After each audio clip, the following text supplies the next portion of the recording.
do you avoid heresy in AI Bible ya. Ini kan berkaitan sama halusinasi kan, model AI bisa melakukan halusinasi. Lalu how do you serve doctrinal preference or dominational preference? Ini lebih berkaitan sama bias ya. Misalnya kita masukin AI-nya Calvin Commentary, nanti keluarnya Calvin semua gitu ya. Kalau masukin Spurgeon, keluarnya Spurgeon semua. Terus ini balance denominational ini bagaimana ya? Ini pertanyaan yang sensitif karena setiap orang suka dengar yang mereka suka dengar. Kami sering akan ajar dalam segalanya back to Bible. Dalam arti ini, what does the Bible say? Apa ini didukung dengan Alkitab?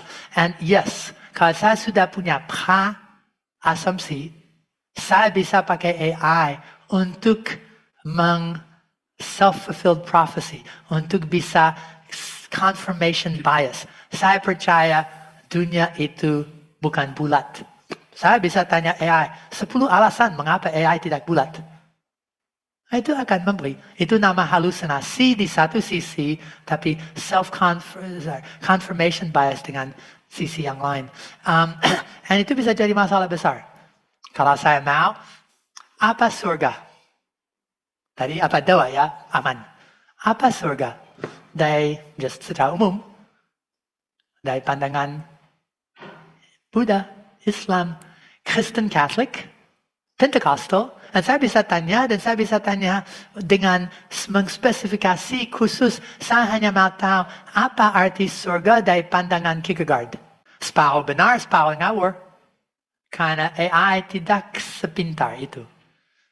And so kalau you pakai itu untuk apapun, sabda akan selalu mengajar. Saya akan selalu ceritakan ini hanya satu alat, satu sumber, satu referensi. Tanya beberapa AI dengan beberapa cara. Ambil daripada buku. Pakai Google. Ini harusnya tidak menghapuskan kemampuan Anda untuk baca dan mikir. Ini artificial intelligence, ini alat. Salah satu dari berapa banyak sumber dan bahan. Jangan ditukar untuk pikiran Anda. Yes, kalau saya mau pakai itu untuk saya percaya, heretik atau tidak, kalimat ini sekarang memberi kasus yang kuat tentang itu dan pukul orang lain dengan itu bisa. Tetapi yes, itu bisa salah digunakan. Atau itu bisa menipu diri sendiri. Atau itu bisa juga, dan hati-hati, halusinasi. Saya masih ingat kemarin saya sedang lakukan dengan Ruth, kitab Ruth. Dan saya bilang ke itu, kasih saya satu garis besar tentang setiap pasal Ruth. Itu kasih saya 6 pasal. Saya bilang ke itu, ada 4 pasal. Dia bilang, oh ya, betul. Terima kasih untuk koreksi. Sekarang saya periksa dengan lebih baik. And garis besar yang kedua luar biasa hebat. Ini bukan sempurna.